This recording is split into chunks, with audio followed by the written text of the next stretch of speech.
Okay, so collisions and explosions is like a type of problem that we have to solve in level 2 physics, and the way we always attack problems that involve collisions or explosions is with momentum. So we're going to have this new quantity that we are going to learn about called momentum. And when we were trying to decide on what symbol to give it, we worked out like the next, like M's taken for mass, doing it with the next free letter. So P. Naturally. This actually makes perfect sense. Perfect sense. So P equals MV. M is the mass in kilograms, and V is the in ms minus 1. And so what do we measure momentum in then? Grams per second. kgs per meters per second. Nice one. kg ms minus 1. Lucky. How did you get that? And the rule for momentum in explosions and collisions is that it's conserved. It always stays the same before and after an explosion and a collision, so long as there's no external force acting. So like if you have a collision with something like a car and the person keeps their foot on the accelerator and they keep accelerating, well, it's not going to have conserved momentum. But as long as there's no external forces, then momentum is conserved.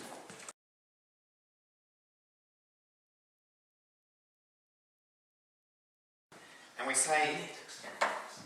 talk about a net external force because obviously when you have a collision, there are forces going to be acting between the things that are colliding. And it has to be a net force because if you have a force one way and another force the other way, they're going to cancel each other out. So it has to be a net external force that acts if momentum is not conserved. Shall we have a go at an example? Sure.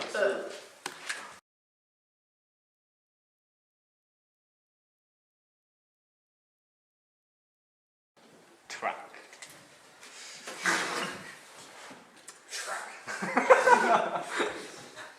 So like our initial conditions before the collision might be biologist casually driving along and not really looking where they're going. Always. Physicist chilling, taking it easy, driving up 2 meters per second. Watch Everything this is lad. under control. And things are going to go wrong because the car is obviously going to catch up to the truck and smash into the back, and they're going to end up crumpled together, joined together, moving as one. And the way we can work out how fast that crumpled piece of metal moves forward after they crash, like how fast is it going to nudge that truck up to, we have to work out first of all how much momentum each of these has got. And so we're going to do Yankee. P equals mv. P is equal to 1000 times 10 for the car, and for the truck, What's momentum measured in? Oh, never mind. 2000 times 2. Unless you invented that, Sonny. My shoot. 2000 kg ms minus 1, and so the total momentum before the collision I should add that it's a vector. Momentum's a vector, and so to the right, we've got 4,000 to the right plus 10,000 to the right. It's going to give us 14,000. Ooh. Damn. and so they crash.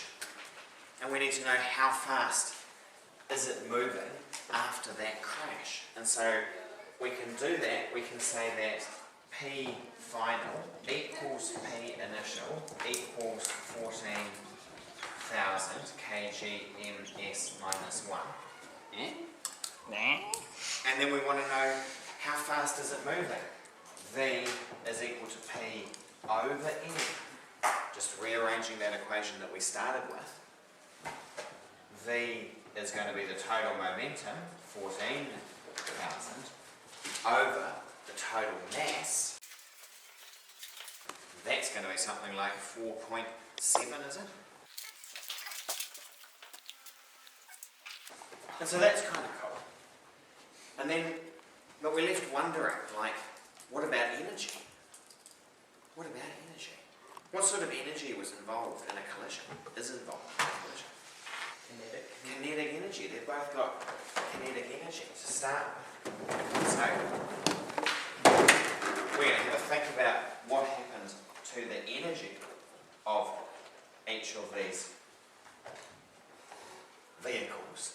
And so the blue one had an EK of kinetic energy. 1/2 mv squared.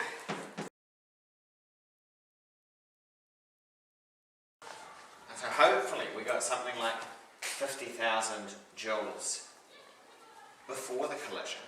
And what do we know about energy? Energy cannot be Destroyed. or, Created. so it should always stay the same amount of energy, right? And so we're like, cool, same amount of energy. EK is half mv squared, so EK is half of crumpled mass, both of them together, 3,000, times by the new speed, 4.7 squared. Who's got that on their calculator? Recording again, yes, please. Fixing post. No, I got it. No, the screen just went black for a second, and I just said there was a recovery thing, but it looks like it's good. Where's it gone?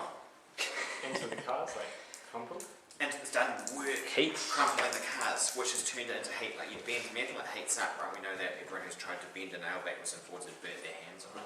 Like, we know that happens. And so, where's the energy gone? Some of that 54,000 joules has done work crumpling the cars, bending the cars, making the sound of the collision, all that kind of thing.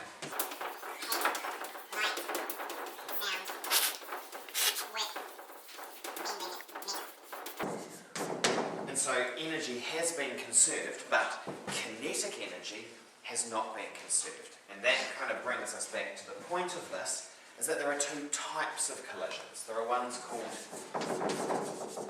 elastic collisions, which are ones where the EK is conserved. And the sort of time you get an elastic collision is if you get an elastic ball and bounce it off a wall, it'll hit the wall and bounce off with the same kinetic energy as what it went in with, because hardly any is lost to the wall.